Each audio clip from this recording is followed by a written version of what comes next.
start.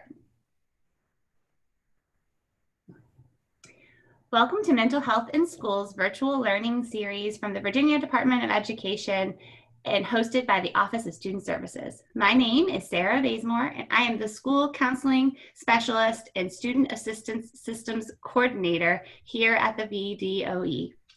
All of the virtual learning opportunities found within this series were hand-selected for you. They are designed to support school leaders and school-based mental health practitioners as they prepare to respond to the mental health needs of the students they serve. Presentations are organized into 4 strands: equity, recovery, virtual supports, and trauma. You are currently viewing a module from the recovery strand.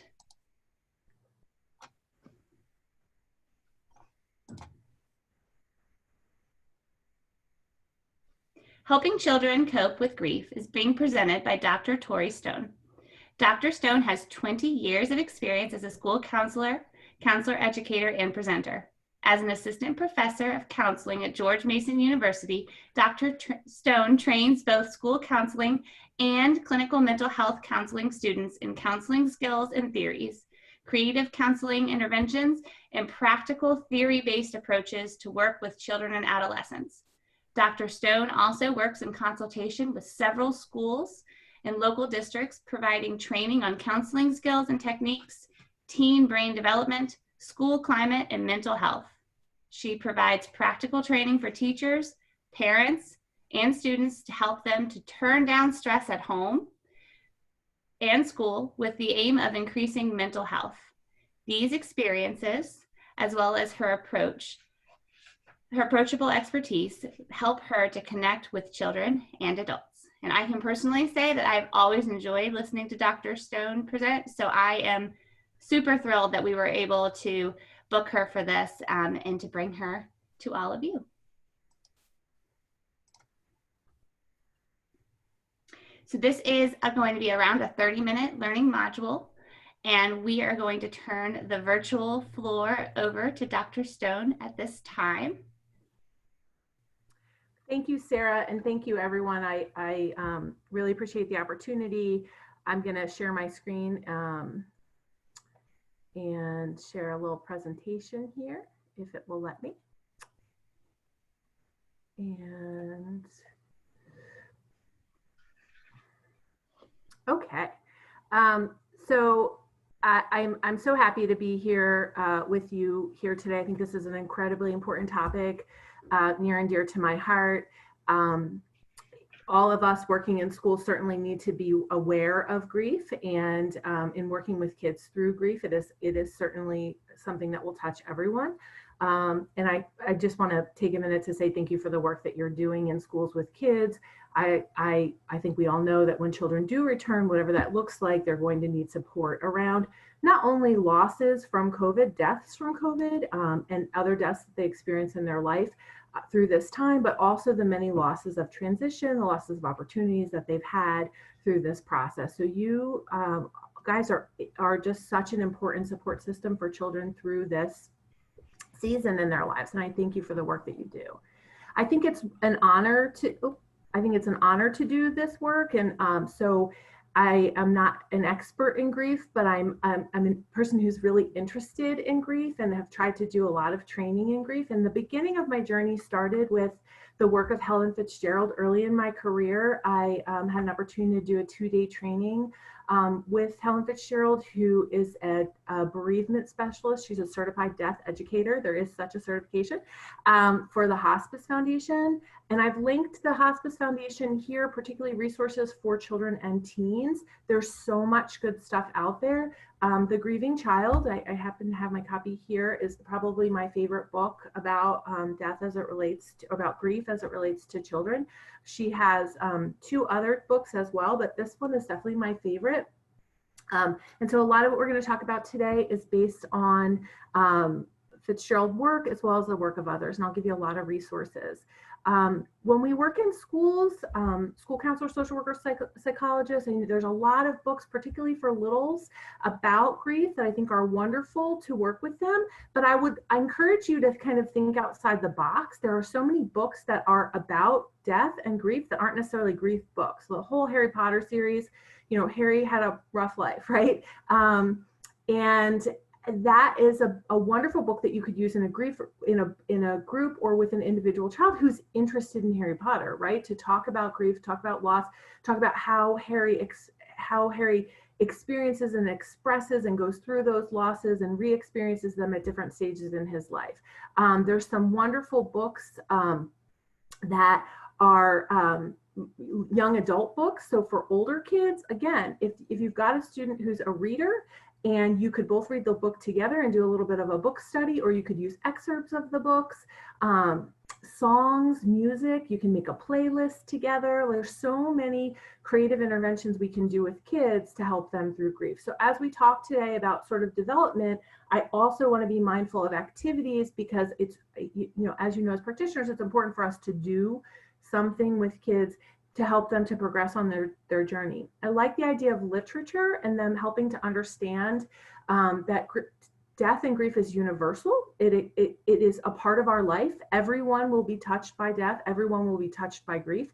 This is not an area where we do a great job in this country of preparing kids for death, of allowing kids to participate in death and the dying process. My personal opinion is that that's a mistake. Kids are incredibly resilient and can handle this journey if we know a little bit of something, right? If we know some things and we can walk through it beside them. So I'm going to give you some resources for parents and teachers and other caregivers as well. But these are just some favorites. For littles, often the loss of a pet is the first loss that they may encounter in their life, and the way that we handle that is really important. So often parents will call us at, the counselor, the psychologist, social worker, the goldfish died, should I get another fish before they come home, right? And I very much believe that we should allow the child to recognize and mourn the death of that loved pet, and remember them and have a ritual around that death, and let the child participate, because it's a great way, number one, to honor that loved animal, and it's also a wonderful way to help the child to understand death as it progresses into other loved people, friends, family members, whomever. I can share from my own experience. I have a 10-year-old son, and when he was about 3, he had a beloved fish, Macaroni, the longest living goldfish ever, and Macaroni became very ill and was sort of struggling for several days, and I very much wanted to end Macaroni's life, but my son did not, was holding out for hope for Macaroni, and while he was at preschool, maybe it's 3 or 4, Macaroni did die. And of course, as a mom, you have these feelings of like, we could get a new Macaroni. I could, but I didn't do that. And he came home and I said, honey, Macaroni died. And we had a ritual. We talked about the good things about Macaroni, why he was the best fish, what we loved about him. We had a little fish funeral, and he got to participate in that process and say goodbye to a beloved friend. So we as adults can make choices in our lives that can help children to cope with grief. Children are resilient and they take our cues from us. And I'll say some more about that later. So when parents call you, I would encourage you, again, we can't make them do anything, but I would encourage you to plant seeds for them to help children in a developmentally appropriate way on their grief journey. Because again, those are gifts that we give kids that will last for the rest of their life. So these are some favorites. I'll just say one more thing and then I got to move on. This is my favorite book. It's there, Lifetimes. It's called Lifetimes, A Beautiful Way to Talk About Death for Children. I've used this book with adults, and it just presents a very sort of naturalistic, scientific explanation of death. Everything is born, it has a lifetime, and it dies. And it very beautifully goes through and says, this is how it is for all things, for fish, for butterflies, for people. And it explores the lifetime of people, but the idea that death is an inevitable part of life. It doesn't have to be a feared part of life. Now, I know what you're thinking. Whoa, there's a lot of adults who don't think that. But if we start these lessons early and help kids in other cultures, having family members who are going through this process is part of children's life. So this is something in the United States that I say we collectively, I am being stereotypical, that we don't necessarily expose children to, and with preparation, they can handle it. They can be prepared. So we'll talk more about that. So I can't see this resource. This is a wonderful resource. This statistics, 1 in 14 kids will experience the death of a parent or sibling by the age of 18. Those are 2020 stats. There's this group called Judy's House, and they have a childhood bereavement estimation model. So they estimate the probability of kids experiencing certain losses in their life. I think this is really important because the point is that they need support, right? So 1 in 14, how many kids are on your caseload? How many kids are at your school? This is something that we as practitioners have to be knowledgeable about, because we have kids that are hurting, they need support. Perhaps their parents are not emotionally available to provide that support because they're also grieving, right? So I think this is a great group. They have a video where they kind of walk through this. There's a ton of resources. This is funded through the New York Life Association, who provides a lot of resources for children and practitioners, lots of free resources. It's in the resource list here.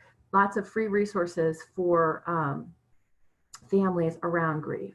So let's talk a little bit just in terms of terms. I know you know this, but just to set the stage, grief is certainly a part of life. It's a reaction to loss. So it doesn't have to be a reaction to death. So children with incarcerated parents, children who are away from their home country, who are away from their families in their home country, they may be having a grief response to that loss. And so many grief educators or grief therapists will say a death loss or a life loss to distinguish. If a pet runs away, that's a loss, and they can grieve that pet even though the pet may be alive. Right? So we can grieve things that are not physically present in our life that are still living somewhere in the world. Divorce creates loss, etc. And these are normal. Grief is a normal human response to transitions, right? To death and to illness, but also transitions. And you'll see this with your families and with your children. Often parents will come to us at school. They're caring for elderly parents who may have cognitive decline. They're grieving the life that had been lived, right? Even if the individual is still alive. We all have to grieve. So children, adolescents are people, and people have to grieve. So really important to understand that we can be mourning a life even when the person is still alive, because there's a loss. And we see this a lot with kids whose parents have chronic illness, and they can't play with them anymore. They can't be with them anymore. They can't, help them to get ready for the prom, or they can't be at their wedding. Or so those are losses even when the person is still surviving. It's really important that we acknowledge that. When we think about the nature of loss, Fitzgerald just does a beautiful job in talking about the really important milestones that we have to move through. So I know many of us in our undergrad were taught the stages of grief. There's some problem. It's a great starting place, and I love it that we're talking about death and loss, but not everyone moves through those stages, and certainly not sequentially. So it's just important to understand the nature of losses, and that this is a universal, that everyone grieves, everyone experiences loss. Loss can be really scary. I think it's really important when we work with children and teenagers that we try not to compare, right? Unfortunately, as adults and as human beings, we tend to rob kids of their grief. So they'll share their loss experience, and then we go, I know exactly how you feel because when I lost my dad, right? And now we've robbed the child of that experience. It is unique, right? So we never want to compare. We have to be careful of this in grief groups as well. It can cause kids to question their identity. It can cause them to question to trust. It can cause them to be fearful of relationships. It's individually experienced. So these kids are making meaning, they're creating narratives for their life, and it's going to come into their person, and it's contextual to that individual child and their culture and their family of origin and how it's handled and how their brain conceptualizes it. So there's a universality to loss, certainly, but it's individually experienced. It certainly can be stressful and isolating for kids. This is why if we have groups of kids with similar losses in schools, it can be so helpful if they're willing and interested. And again, they're similar. So if I have a group of children who have lost parents, I don't want to put those children in a group with children who have lost pets. I don't want to diminish anyone, but we want to make sure that that time is similar in terms of our group. So the nature of time for when the child has lost the individual, and that there's I hate to say comparable, but that the loss is of the same magnitude. Again, not to diminish anyone. Grief takes time, and that's one of the things, like with kids, for them to understand. Some days, my analogy is always the beach. Some days the waves tickle your toes, some days they knock you over. That's normal, that's healthy. For adolescents, we'll talk more about this, that they construe the whole world socially and everything in relation to other people. So this idea of I'm different, I'm weird, I'm a freak because my mom died, my dad died, I have to go, I am an orphan, I have to go live with this person, that person. That's not me using those terms, it's kid terms. Often loss becomes a part of the way that we make meaning of the world, and that can be a really healthy and beautiful thing. And we can drive great strength and comfort. I think of kids who have a beautiful child, just kind of an amazing kid anyway, who lost her father very tragically.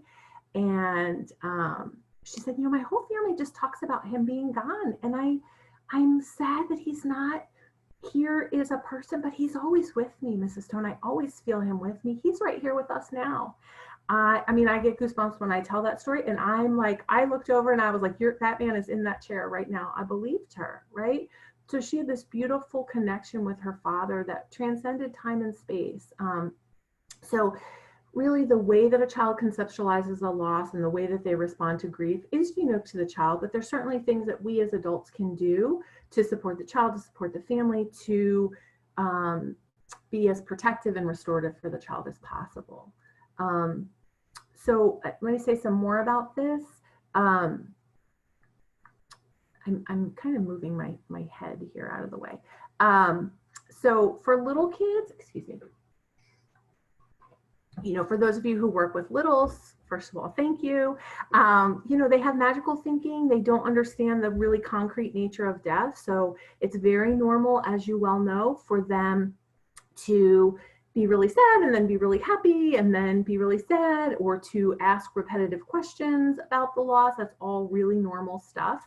So parents will call us sometimes and say, he was really upset because mom died, and then he wants to go play outside, or he wants to come to school, and I don't know what to do. And little kids can compartmentalize. It's very normal for them, as you know, to go in and out of feelings, and we want to let the child be the guide there. Often little children can feel fearful of seeing the adults in their life who are sort of destroyed by grief, right? And so they can worry like, oh my gosh, my dad died, and now my mom I'm worried that no one will take care of me. Who will take care of me? No one's, I'm not, they can feel kind of left out. I didn't have dinner. I don't know what to do. So this is a really helpful time if we can provide support to families. Is there another responsible, reliant, mentally healthy adult who can step in and pay good attention to that child, right? Routines are really important for children in grief, getting them to bed on time, making sure they eat healthful and nutritious food, returning to school. For many children, that very common. When I was a school counselor, receive calls from parents like, mom died 2 days ago, the kid wants to come back to school. Returning to that routine can sometimes be helpful for the child. So again, sometimes we want the child to be a guide. Now, we want to scaffold that, right? So I, as a school counselor, could provide them with a flash pass. With permission, I can let the teachers know. We could do maybe a modified day for a little while. But allowing children returning to their structure and routine, as you well know, is really important. Little kids, just like for everything else, they need feeling words. Grief is so exhausting, and it does affect our ability to use our best cognitive functions. So giving them feeling words for little kids and big kids, like, let's get past mad and sad and, how about angry? I'm disappointed. I'm grief stricken. I'm bereft. Helping them to really find the words, especially older kids, like, the words matter. So helping them to find words that can really express what they're feeling, and that there are thousands of words that can describe feeling missing someone, loving someone, and that in a very beautiful way, grief is a response often, not always, but to a love and a loss, and the impact that the person who has been lost, if it is a death loss, has left on the world. Same thing with pets. Pets provide tremendous comfort for children. We know that they can lower stress, lower anxiety. They can be friends to children who may not have human friends. And so recognizing the good things about that individual. And I love to sort of be like Emily Dickinson and dwell in possibility, right? So there's something, right? You're maybe for a child who's really anxious or really has a hard time, look at the possibility that there was this pet who brought them joy and comfort that they felt connected to. And perhaps they could find that in another relationship with a pet or a person. So I think of the pain of loss, but also the joy and the beauty of a human connection or connection with an animal. Children take their cues from us for grieving, and they will continue to re-experience their grief as they hit developmental milestones. And I think we're all pretty aware of this, right? And so often parents will say, well, they should be over it. You know, the parent died or grandma died or whoever died 15 years ago. They should be over it. With each new spoke of brain development, but also each new going to the prom, getting married, driving a car, graduating, going to college, having their own children, they're going to re-experience that loss. It may not have the same magnitude, but sometimes it does. So remember that tickling your toes versus knocking you over, that's normal. And a beautiful remembrance as well. So often helping family members to recognize that. For teenagers, this becomes a part of their story, of their narrative story. If you have teens that you're working with that love to journal, helping them, letting them write about this or journaling back and forth can be really helpful, that this becomes a part of their narrative, right? It becomes a part of who they are. So for the rest of their life, that might be their story. My dad died when I was 12 years old. Recognizing that everything for an adolescent, or many things for an adolescent, is framed through social context. It can heighten that sense of isolation, right? Remember, imaginary audience, that can be heightened, particularly if it was a death that folks are, if it was a death by murder, a death by overdose, a death by suicide, where the child can feel a sense of shame that compounds their grief. So we want to provide support both at school and for the family, and potentially community supports for children. Kids, adolescents, as you well know, have such a strong sense of justice. So they can feel this sense of, I'm cheated, I'm angry, I'm vulnerable. So that sense of being invincible gets questioned by this, right? I'm vulnerable. Oh my gosh, my mom died. What if my dad dies? My grandma died. What if I lose my parent? What if I lose my best friend? What if I lose my significant other? So it can give them the sense of vulnerability. It can cause a reluctance to want to have relationships. Adolescents can be self-destructive, as we all well know. And so often, if they don't have healthful ways, or if they're reluctant to seek help, they don't have healthy ways to express their feelings of grief, they can become self-destructive. We can see kind of our type A kids, and even those who maybe hadn't, popped out in that way before, having perfectionistic, and this kind of gets into magical thinking too, like, okay, if I do a really good job at, mom died and I'm really sad about that, but if I do a really good job, then dad will be safe. So they get into this perfectionism. I'm going to be the perfect child. I'm never going to cause my parents, guardians, whoever's in charge of me, any more problems, any more grief in their life, because they've had this thing. And that pressure to be perfect, right? It can cause them to be like they're just so full of pressure. They're so, I always have my Coke bottle, right? They're trying so hard to be perfect. That creates a tremendous pressure, and they're not grieving. They're not, they're focused on that perfectionism that's not attainable for anyone.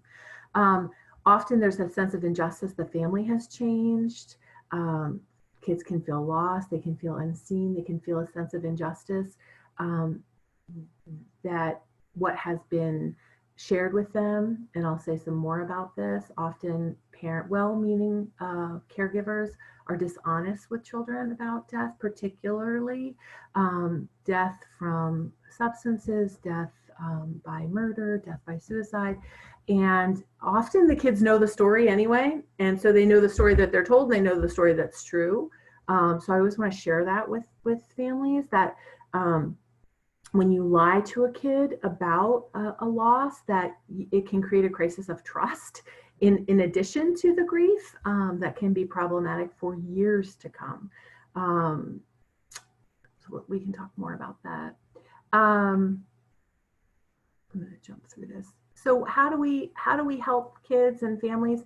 Being honest with them in a developmentally appropriate way. What does that mean, right? So developmentally appropriate, what can they understand? How old are they? Grandma, is grandma going to die? Grandma is very sick. Grandma has lived a long time. Grandma is 85 years old. Grandma's very sick with cancer. I'm not sure what's going to happen, but given her long life and given her serious illness, I think that she will die. I think we can talk more to the doctors about this, but I think that is certainly a possibility that will happen, that we need to start preparing ourselves for. I feel so sad about grandma. I feel so hurt about grandma. So that would be an appropriate explanation that I would give to a middle school-ish kid, late elementary school-ish kid, right? A littler kid. We would want to break down those explanations in a very simple way. Grandma's lived a long, happy life. Grandma loves you very much. Grandma has a very serious illness that may end her life. For little kids, they don't understand the finality of death. So it can be really helpful, and Fitzgerald does a beautiful job with this in The Grieving Child, talking about going on like a life walk or a death walk. So what does something look like that's alive? What does something look like that's dead? So leaves are great for this. A dead, crunchy, dry leaf is really different than a beautiful, vibrant leaf on a tree, right? With littles, you can even do activities like that with kids. Like let's find 3 ways that we can be certain that we are alive. Everybody, right? I'm alive, I breathe, right? Let's dance, right? I'm alive, I dance. People who are dead cannot dance. They don't dance anymore. So I'm alive, I talk. I'm alive, I can sing, right? So for little kids, that understanding that juxtaposition between being alive and being dead can be really important. For us as school folks, it's really important to understand what are the belief systems of the family, right? Because it's not for us to put out our personal belief systems or to be selling any kind of faith or anything. We want to support what the family is doing.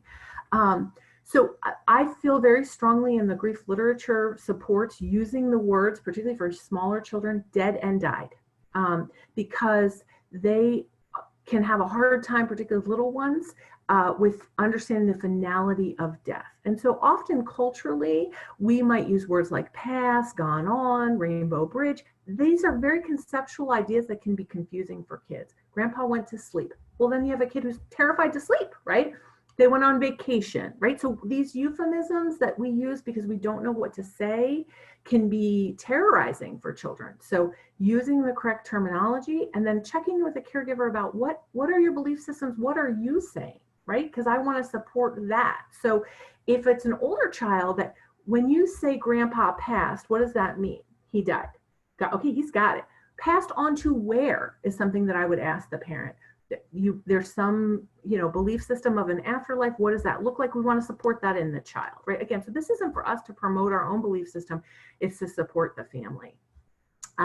If it's a loss of a child at school or loss of a family member that would affect a child at school or a teacher, we would want to provide accurate information to everybody in the school community. Again, if we can connect them to other kids with grief, that can be really helpful. And again, resources. So you should have books on your shelf you'd be ready to give away.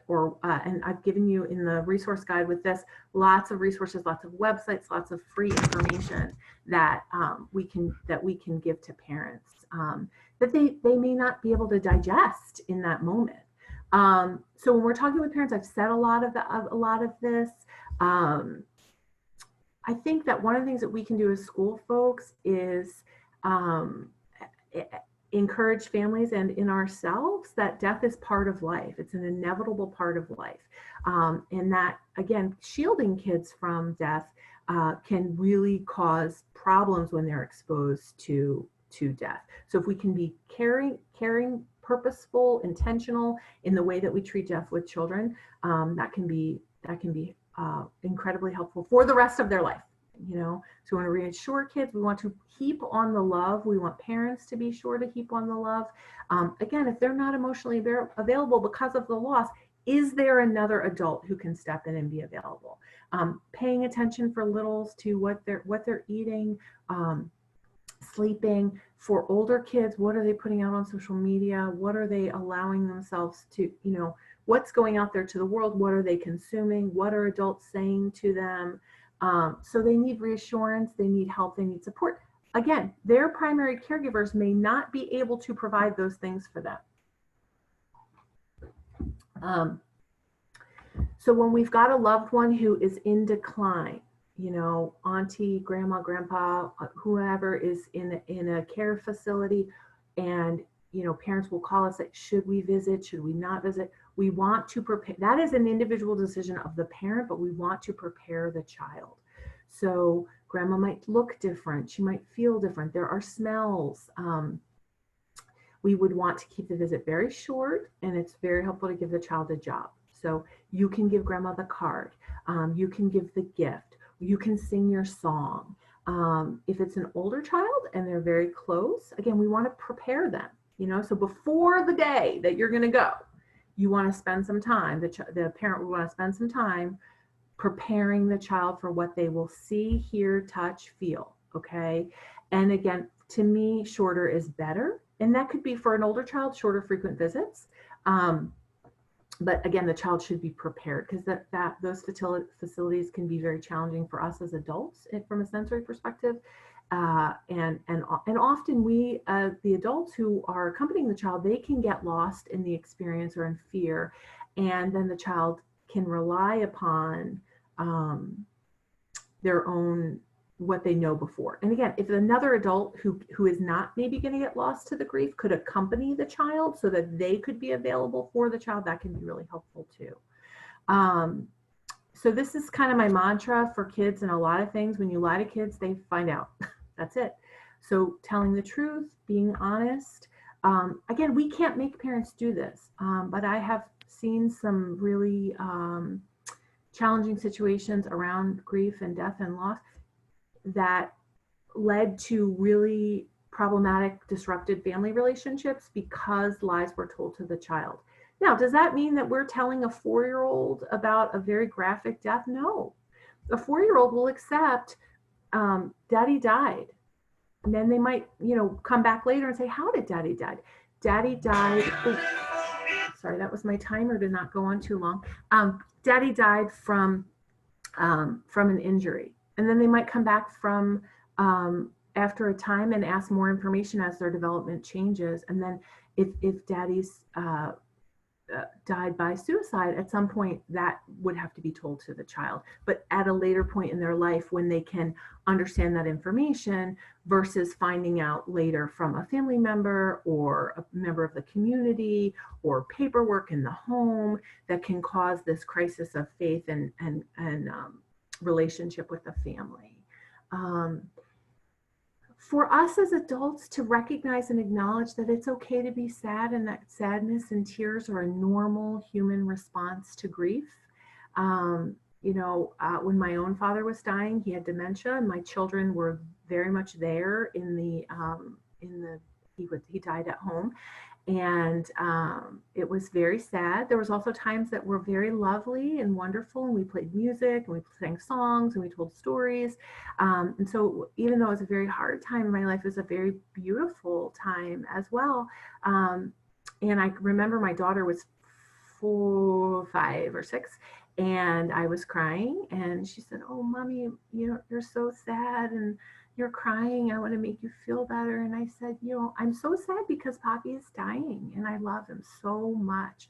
But, and it's okay to be sad, I remember another time saying, I feel sad that Poppy is dying, but I feel happy because Poppy can't live his life the way that he wanted to live his life. And so I feel happy for Poppy because he doesn't have to be sick anymore." Right. So that was a I think pretty developmentally appropriate explanation for a 5 or 6 year old. My son was much younger and didn't really understand, but we've had conversations throughout.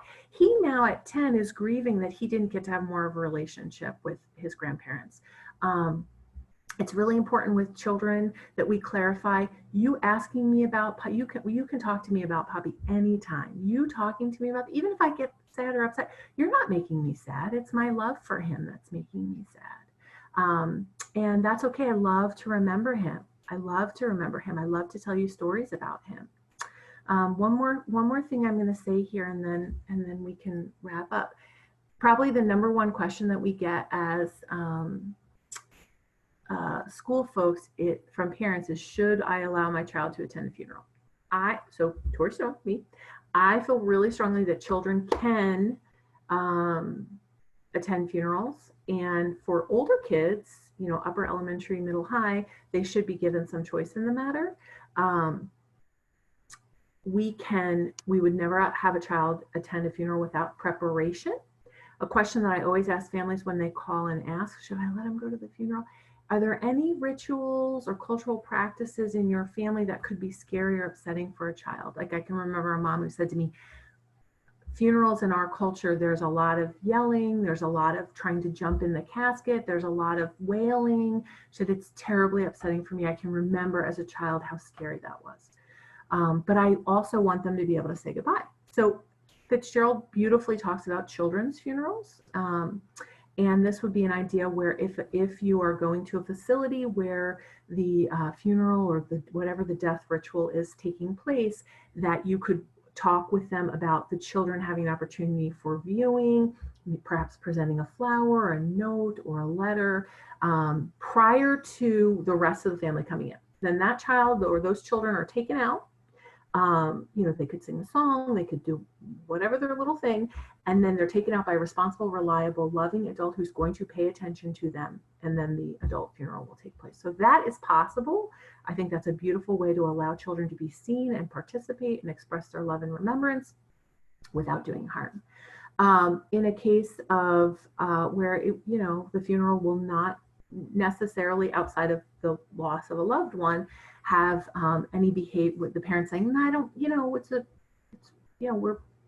people will be sad, right? Then we would want to talk with the parent about, if you choose to have your child participate in the funeral, we would want to make sure that they understand that things that are dead, people who are dead, look differently. Sometimes there can be like a smell. They might look different. Their makeup might look different. They might be wearing makeup. People will be very sad. So we want to really just prepare them for what that will look like. And we might offer them the possibility for older kids, 8, 9 and up. You could go for a little while and leave. We could go before. So kind of giving them a buffet of options available. Talking with the family about what are the rituals. Is there a burial? Is there cremation? Is there some other ritual that takes place in your family? What is the belief system about the body in your culture, your family of origin? So in some traditions, the body is a container on this earth. And when we move on to wherever, that container is not needed anymore. So helping kids to understand that, because some kids hear about cremation, they're like, what? But if they can understand, that container is not neat. Just like after I have my yogurt, I don't need the container anymore because the yogurt was, not to minimize to a yogurt. So what does the family, again, not our beliefs, the family's beliefs, okay? Ashes, so this comes up a lot. If you're cremating, and often families will scatter ashes, ashes are not ashy, they're gravelly. So we want to prepare kids for that, this is what it's going to feel like. This is what we're going to do. This is why we're going to do that. We're going to go to a place that the person that we loved, that it reminds us that we can be with them or whatever. But we want to explain why we do the things that we do. And where did those rituals come from? And this can be a beautiful way to sort of indoctrinate the child into our family belief system, into our cultural, spiritual, religious traditions. But we just have to take a pause. And that's super hard to do when we are having our own grief responses that are out there. I'm going to skip through this. I've given you a lot of resources here, and many of these resources will provide you with other resources. So hospice has so many fantastic resources. Camp Comfort Zone. I know as school folks, you're well aware of it, but they've got lots of resources about developmentally appropriate responses to grief. And so I mentioned earlier, New York Life has tremendous resources, free resources. You can sign up and they will mail you information. So lots of really good information. These are tools that need to be in your toolbox. So if you're just starting out, or if you're like, I'm not great about grief, you would want to kind of add to these. The last thing that I would say is that if you have unfinished business around grief in your life, it's really important to do that work so that we can be available for children, because we don't want to usurp their grief, or we don't want to fall apart in the time where they're experiencing or expressing their grief. So doing our own work, our own grief journey, kind of to help ourselves, can be the greatest gift that we can give to our future students and clients, so that we can be a vessel to help them, to walk beside them, to help them to work through that. And they'll remember. One of the things Fitzgerald, I mentioned many years ago, talks about is she would give her clients like this is a smooth stone. She says, a smooth stone that feels good in your hand, or a seashell. So I took on these, and when I talk with kids about grief or do a group, I give them, and it's a token, it's something to remember our time together.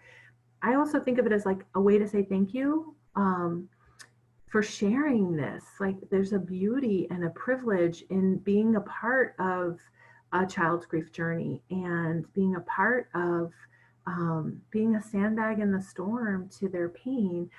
So that's something that, these came from Michael's, you can get them fairly inexpensively, but something they can keep and remember and hold on to. You become a part of their narrative too, right?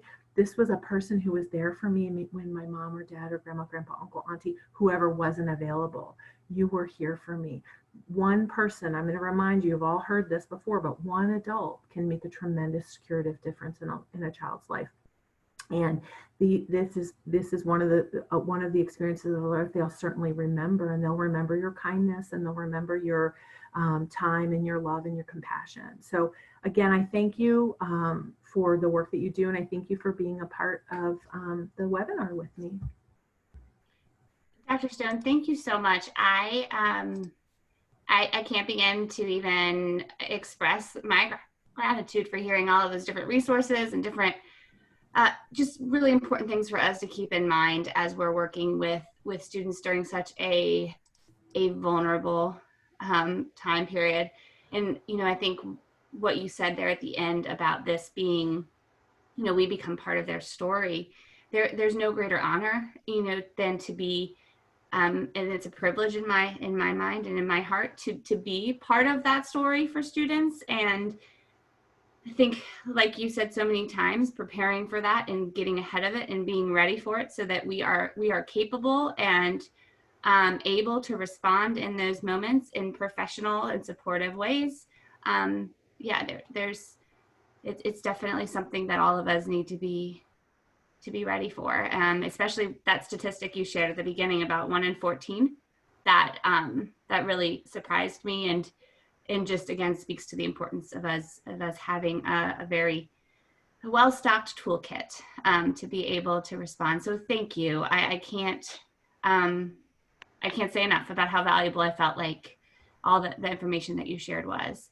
And just a quick reminder to everyone who's watching this, there is a one-page overview available to you that Dr. Stone put together to just to give you some reminders from her presentation today, and also a discussion guide, because as we know, it's important to continue our learning through reflection, and also hopefully you'll be able to collaborate with others that have watched this, and using those discussion questions to do that is a great resource. So I hope that you check those out. And thank you to everyone who's tuned in. I am positive that you found this as valuable as I did. And Dr. Stone, thank you for your energy, your talents, and for your wisdom. We are very appreciative. Take care. All right, I'm gonna stop the recording.